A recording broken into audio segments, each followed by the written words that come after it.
Hey everybody, welcome back. My name is Kristen. Thank you for joining me today. I am excited because I went out and checked the mail and the package came in. So honestly, have you ever ordered from like Amazon or something and then you forget what you ordered? I've done that, honestly. This is a seed order. I know that I ordered the seeds, but honestly, I can't remember exactly what I ordered. Oh, I ordered a lot. Oh, yeah. Oh my goodness. All right, so I always get really excited when I get seeds.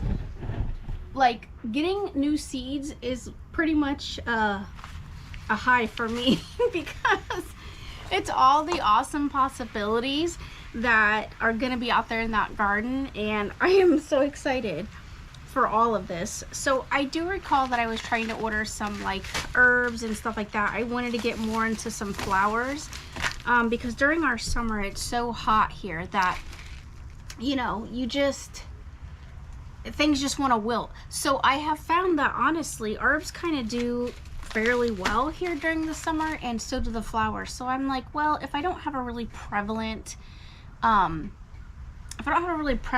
like growing season, because last season it was kind of rougher, there was only so much that was growing just because the heat started getting to it. I thought I might have some time to grow some herbs and some flowers. So let's go through and see what I purchased and we'll remember together. All right, so it looks like I have Summer Savory. And I ordered all these from Seed Saver Exchange. Just so you guys know, I have a tendency, like, I'm just not true to like one place. I mean, I like Baker's Creek, I like Botanical Interest, I obviously shop at Seed Saver. I like Haas Tools, they're really like killing it. I really am enjoying like ordering from Haas. So this just happens to be where I placed an order at. So, all right, so we have that Summer Savory. We have Burgundy Red Okra. Honestly, I was gonna do sweet potatoes, but my sweet potatoes weren't successful this past year. So I decided that, you know what, this year I had put out some okra in that bed to see if it comes up. My nephews and I love okra. We love pickled okra. I will just literally go out there and just rip it off the plant and just eat it raw, because it's really good for your gut to just eat raw okra. So I wanted to replace the okra that we used. So yeah, so there's that. Oh yeah, I got the Silver Queen because I thought this was really cool, and I had heard a couple of other growing channels actually kind of talk about this one. So I'm interested to actually give this a try. I still have some space out there in the garden. So, and like I said, I'm gonna be taking down some of these beds where the arugula and stuff were at. So I'm probably gonna add a couple of these in just to see how they do. All right, so we have Evening Sun Sunflower. Who doesn't love a sunflower? I mean, come on. Sunflowers are probably one of my favorite things. I don't know if I told you on one of the other videos, but I sometimes up in the front of our house, I have, they're called Mexican sunflowers, but they're not the orange ones. They have these really beautiful yellow flowers, and everybody always makes comments about them when they come by, and they always thank me for like making the yard like pretty so that, you know, it just brings joy to their life, because not everybody has the opportunity to grow. So that's what I try to do. I try to bring in a little bit of happiness to everybody. All right, this one is Valentine Sunflower. It's very pretty, bright yellow. I can't wait to plant that. Some Swiss chard. Now's really the time that I should be growing this. We're coming up on March, and so I really should have already put this in the ground for us, but so that's probably not going to happen this go round. I mean, I could still try it, but who knows. My mom was actually talking about, I had given her a pool. We had a pool that we had a bearded dragon, and so her name was Lizzie. How unique, right? We loved her. Unfortunately, she passed away recently, and so we used to put her in that pool and let her just enjoy life. Like, obviously I was out here with her when she was in the pool, because we have like friggin' giant birds that will come and like take her away. But so I would just let her, you know, swim and have a good time. And so anyway, so that pool wasn't being utilized anymore, and my mom has been getting more into growing, which I'm really proud of her for that, because I think it's important that we're all trying to do our part to grow, just because like I said, like you never know what's gonna happen. My dogs are out here, so if you hear them, they're acting crazy. Little Betty's trying to get up on the chair, and I think Luna is there's Tiffany. So yeah, Luna's somewhere around here. Oh, here's Betty now. She wants up. So hold on. The queen Betty bee. Come on, baby. All right, here's little Betty. I love her. She's my girl. Yeah. All right, so little cake is here. Little Betty cake. All right, so let's get back to this. So my mom was growing, and so, you know, I like to share my seeds and stuff with her and my growing knowledge, because it also helps to educate my nephews as well, that you can grow and you don't have to have these types of beds. It's just an alternative way of, you know, getting the kids involved, because they're with my parents quite a bit. So, and my brother grows too. So I buy seeds with the intention of sharing. It's not just all for me.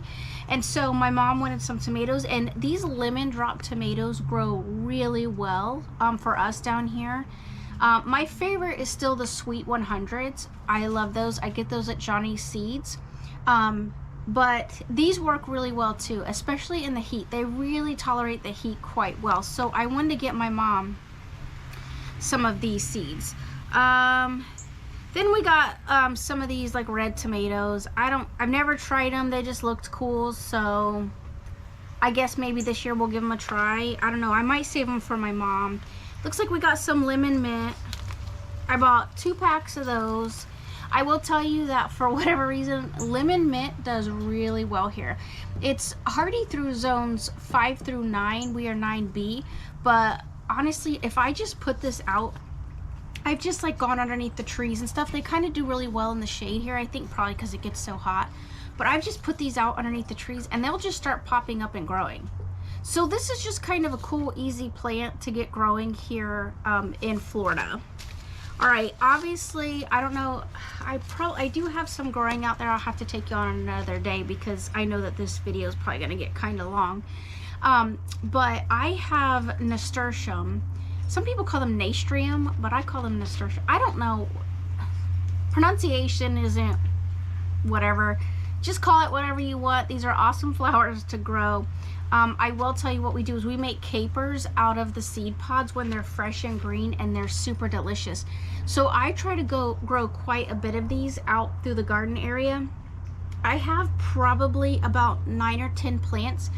I have the red ones, I have the orange ones, and I have a couple other colors out there. I will honestly tell you that as far as flavor goes, the orange ones are my favorite, because you can eat the flower. I mean, that's just something that we don't often think about, is eating flowers from plants. That's a good alternative, especially like if you're in like a survival type mode where like people might try to come in. I've literally had people try to come up on my dock and take food out of my garden. Yeah, that's a whole nother story. So this is just an item that a lot of people don't think about. They think it's just decorative. So you can plant this around and then eat it. What you can do with the leaves, they're like almost like huge circles. They make like 50-cent pieces or larger. Of course, I'm probably dating myself by saying that, but some of them, okay, so like I'm drinking a banana shake, but this is a Tervis cup, so just, I don't know how many inches this is, maybe like, what is this, maybe 3 or 4 inches across, I don't know. They can get to that large, and what we have done here and how we've eaten them, and I know other people have because I looked up recipes, is we just take like rice and almost make it like a sushi roll.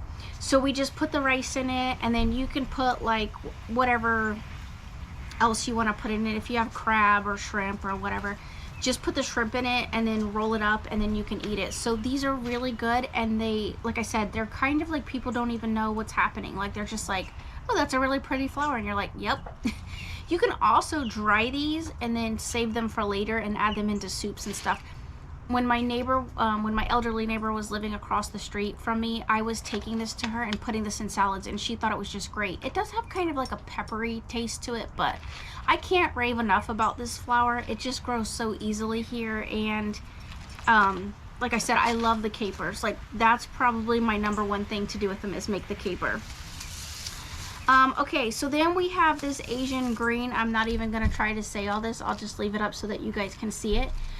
So this one is definitely, for us here in Florida, 9B. It definitely requires for you to grow it in cooler weather. It doesn't do as well in the hot heat. It's more like a collard green. So the same time that you would be growing collards, which is the fall, because you want that sweet taste to them, that's when you're gonna grow this. I actually didn't have any of this left. I was going through my seeds, and I must have used them last time. And so, like I said, since I'm doing the exchange with the eggs with this new individual, I wanted to put something in the garden that might have a little bit of a different flavor. So we in the future are going to be utilizing this so that we can share.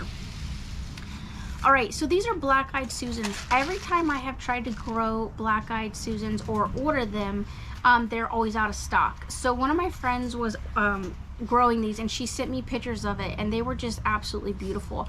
I have never grown it, and it says that they're native to tropical Africa. So I am hoping that they actually do really well here. I don't know why they wouldn't.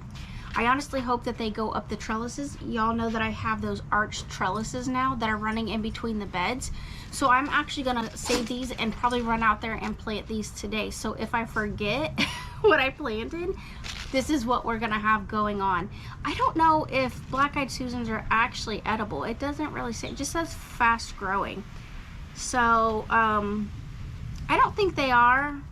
I think we'd have to look that up, but they are very pretty, and I just think that that would be cool. Like I said, sometimes I just like to grow stuff because it's pretty, not because it's actually going to do something for me. All right, moving on. All right, Love Lies Bleeding. All right, this is definitely something that I have grown before. It is definitely more related to like a wheat type of plant. And I try to usually put this out in January for growing. Like I said, we're coming into March, so we're gonna start really picking up with the heat. I don't know how well this does, but I will tell you this: every time that I have planted it, it has a tendency to get ate up by bugs, and I mean like annihilated by bugs. So, and you can put Diamond Tenacious Earth, it doesn't matter. These things get destroyed. So in a way, it's kind of a good thing because it distracts the bugs from eating other. Okay, so my camera shut off on me. I'm just gonna tell y'all now, the GoPro. So the GoPro shut off on me while I was trying to do a recording. It does it all the time. It's a brand new GoPro. My last GoPro did it. I do not recommend GoPro, but it came back on now because it was saying that the camera got too hot, because that's just what it does. All right, so I was talking about Love Lies Bleeding. Hopefully you guys were able to catch that. If not, we'll go over it a different time, but I bought some of that. I want to try to get through this really quickly just because I don't want the camera shutting off on me again. All right, then I ended up getting Greek oregano. I have not grown Greek oregano. I actually have some Cuban oregano and then just like regular oregano. I don't know, I'll have to show you guys in another video, but they're actually really broad leaves. I bought them at the local nursery. Then I have sage. Sage doesn't really grow all that well here for me, but I thought maybe if I put it in one of the beds with some shade, it might actually work. Then I bought lovage, which it's an herb. Too bad there's no pictures. I always like the pictures, they're always better. And I literally think this is like the 8th or 9th airplane that we've had. So I'm gonna have to look into that. It said that it's got a low germination rate, so I'll probably end up using the whole pack just to plant that. I bought some more basil. Basil does really well in the fall, so I'm just replacing the basil that I had put out previously. I bought 2 things of kale. kale grows really well here, so I wanted to obviously add kale back in the garden for next winter, and sometimes seeds are on a shortage, so I wanted to go ahead and do that. I bought arugula because I'm actually going to share this pack with my mom. I have some arugula already. I actually have a big pack of it, but I just wanted my mom to be able to grow some because she was enjoying it, and her, my dad, and the boys can go out at any time and pick it. And they love eating it with the pasta, a can of clams, and then some tomatoes. So super delicious. All right, then it says, which I don't even remember ordering this, lettuce Gold Rush.